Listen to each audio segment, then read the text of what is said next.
kadaghanan sa ato ginatinguha mooy magapa guba gyud sa ato yung relasyon o lain pa mga aspeto sa kinabuhi.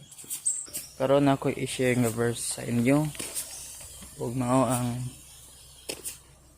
Isaiah chapter 55 verse 8 yung nag-ingon, "For my thoughts are not your thoughts, neither your ways my ways, saith the Lord."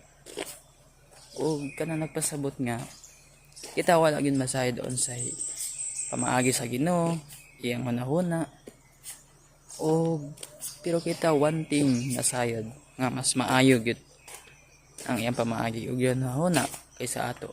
It's obvious. So knowing that, so we begin to take action with questioning. So kini ba Lord, sakto ba ni para sa kuha, is this and that? So if we know that and we really acknowledge, then we began to be aware of our actions. No? Okay. Obviously, God knows what's best for us. Balik-balik na kaingon. I think that's it.